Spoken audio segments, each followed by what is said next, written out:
أعوذ بالله من الشيطان الرجيم.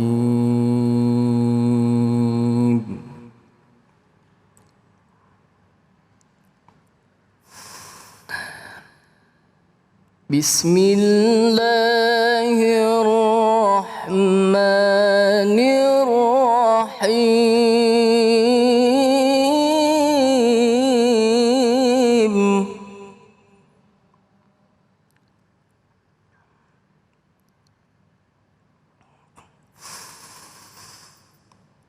والذين يقولون ربنا هب لنا من أزواجنا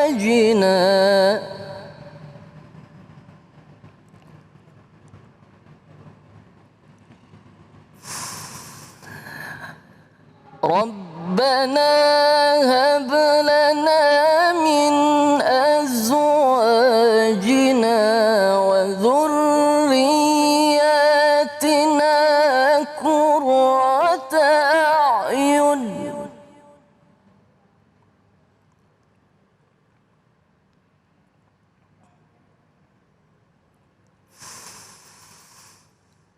واجعلنا للمتقين إماما. صدق الله العظيم.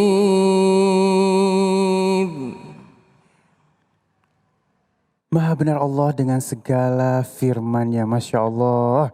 Azmi Alfi Syahr. Baik, kembali lagi di Cahaya Hati Indonesia. Dan kita akan masuk ke dalam tema kita yang kedua, menata rumah tangga surgawi. Bersama guru kita yang dimuliakan Allah Subhanahu wa Ta'ala, Hilman Fauzi. Kepada beliau kami persilakan. Allahumma salli ala Sayyidina Muhammad.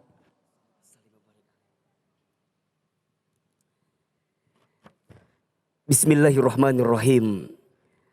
Assalamualaikum warahmatullahi wabarakatuh. Waalaikumsalam warahmatullahi wabarakatuh.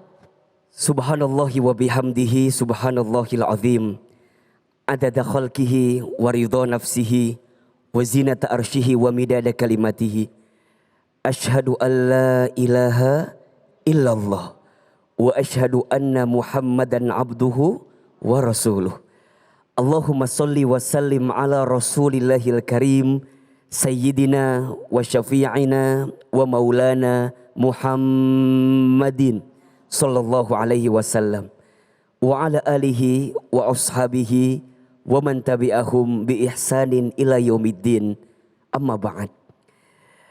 Ayah bunda, bapak ibu, jamaah, seluruh pemirsa Cahaya Hati Indonesia iNews TV yang dirahmati Allah, dan juga bunda-bunda yang hadir di masjid siang hari ini.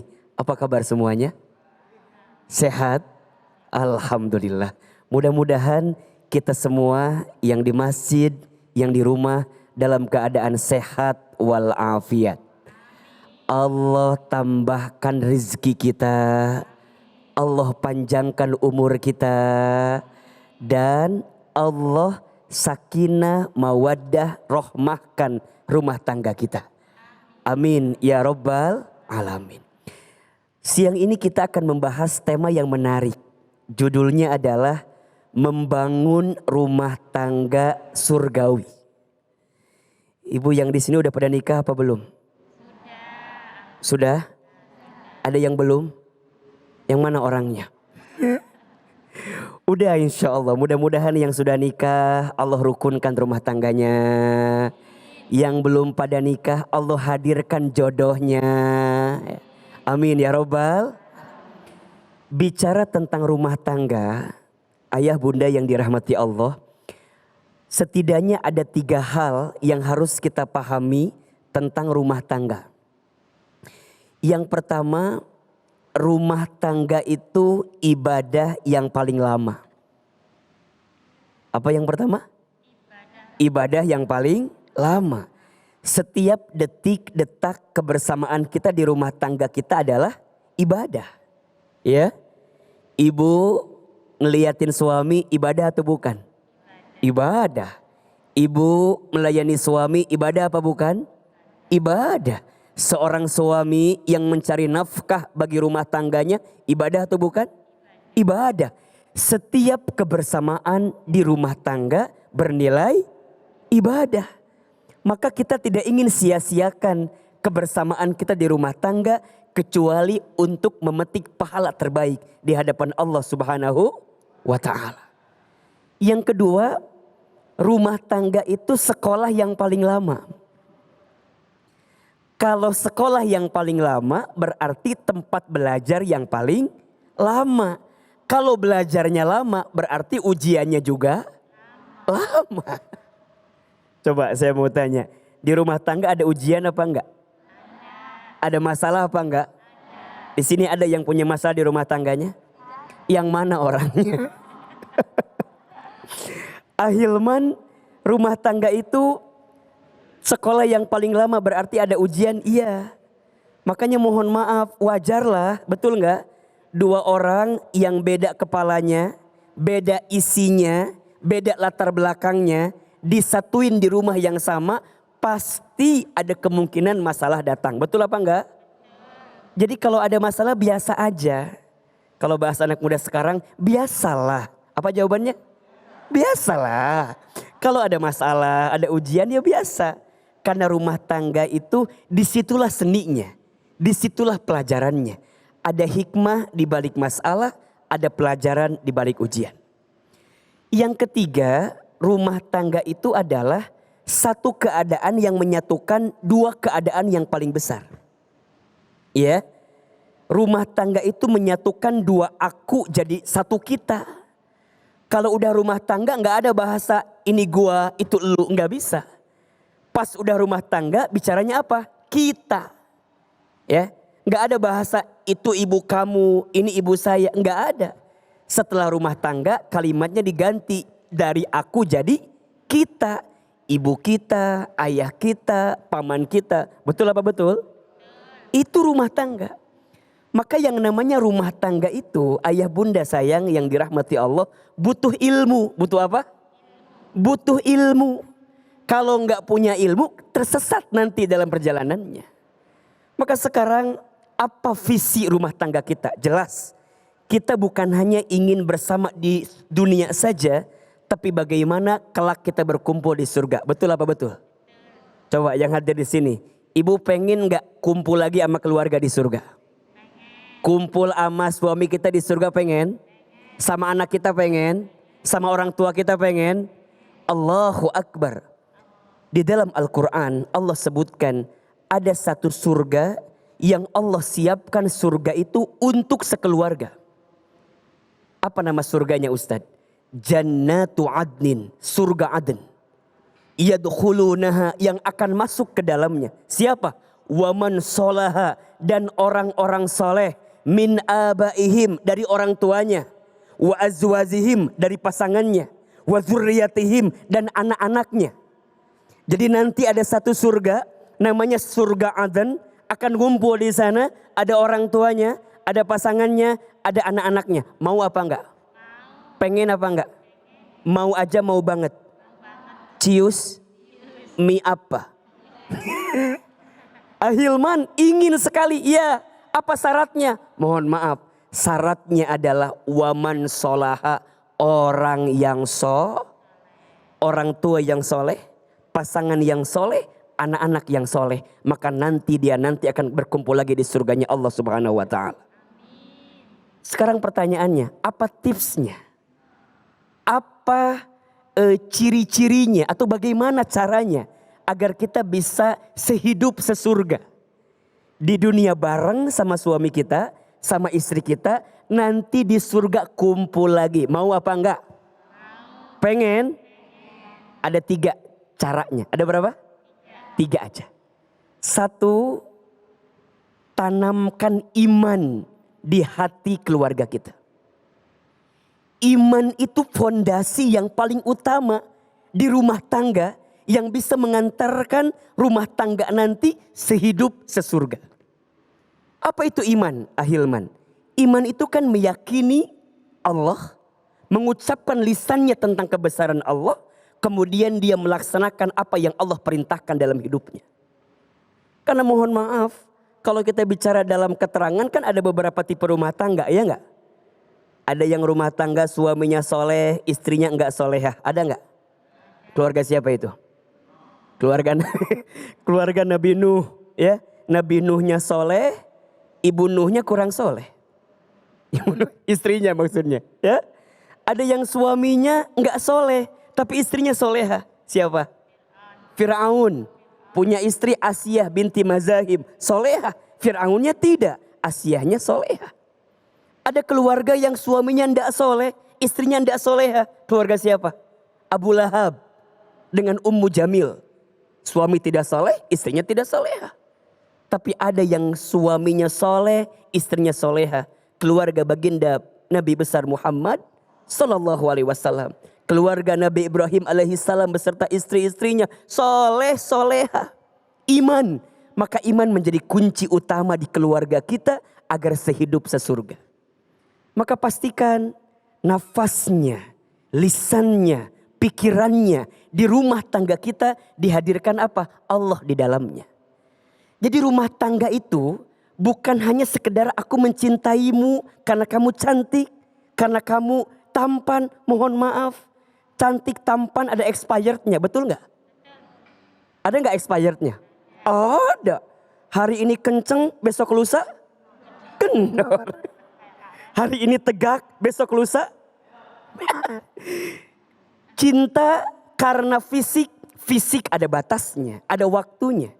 Cinta karena harta, harta ada habisnya.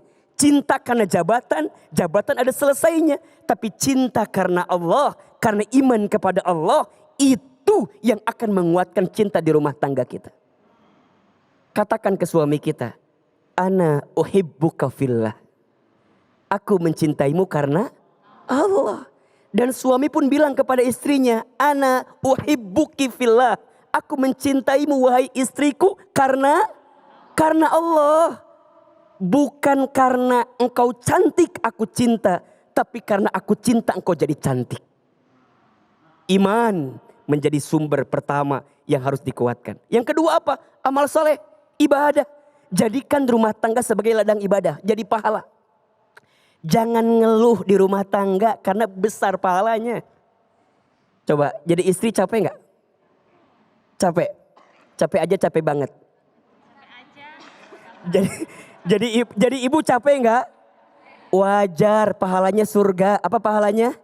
Surga. Kalau ringan kira-kira pahalanya apa? Kipas angin. Kulkas satu pintu. Terus apa lagi? Payung cantik. Jadi istri, jadi ibu, apalagi istri soleha. Capek Ustadz. Iya, karena pahalanya surga. Maka perhatikan apa kata Nabi. Barang siapa seorang istri yang sholat 5 waktu, puasa di bulan Ramadan, menjaga kehormatan dan taat patuh kepada suaminya, silahkan masuk surga dari pintu manapun. Ustadz, gampang diucapin, iya. Tapi susah dilaksanakan, betul? Karena pahalanya apa? Kalau ringan pahalanya apa? Jadi rumah tangga itu ladang ibadah, ladang amal soleh. Allahu Akbar. Dan itu akan bisa kita hadirkan kalau kita pengen rumah tangga kita sehidup sesurga. Yang ketiga, apa Ustadz? Jadikan rumah tangga menghadirkan akhlak yang baik di dalamnya. Cintai suami kita dengan penuh kasih sayang. Sayangi istri kita dengan penuh cinta kasih. Duhai para suami, siapapun di antara kita yang ingin dimuliakan hidupnya, sederhana. Sayangi, muliakan istri kita. Duhai para istri, belajarlah menerima apa yang suami kita berikan. Cinta terbaik itu bukan dia yang siap menunggumu di puncak. Tapi cinta terbaik adalah dia yang siap menemanimu saat mendaki. Jangan mencintai pasangan kita karena ada apanya. Tapi harus cintai karena apa adanya. Kalau kita cinta pas lagi dia ada biasa aja. Pas lagi kaya biasa aja. Tapi kalau kita bisa mencintai dia saat kekurangan. Saat gak punya apa-apa. Baru itu cinta terbaik. Maka mohon maaf ya. Rumah tangga yang baik itu merangkul, bukan memukul.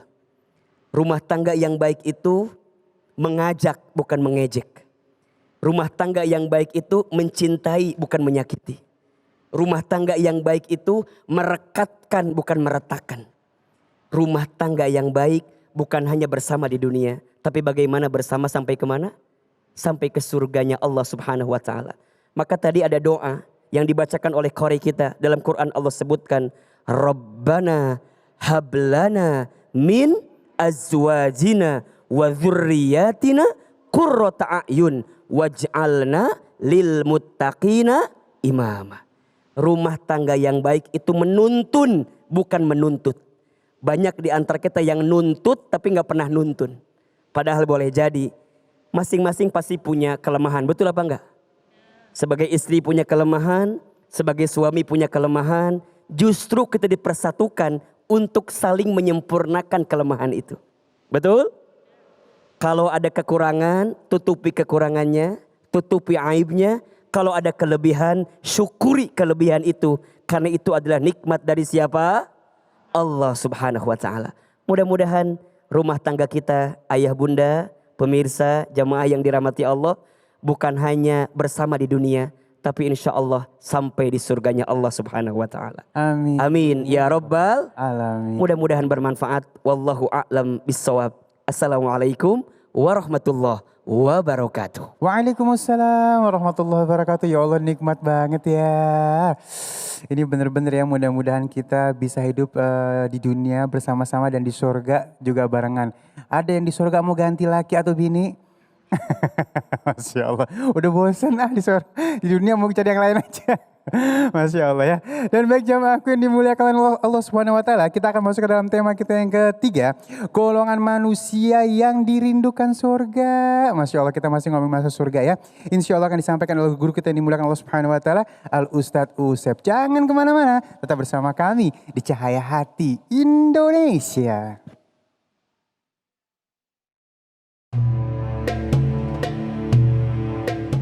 Assalamualaikum jamaah Cahaya Hati Indonesia yang dirahmati Allah Subhanahu wa taala.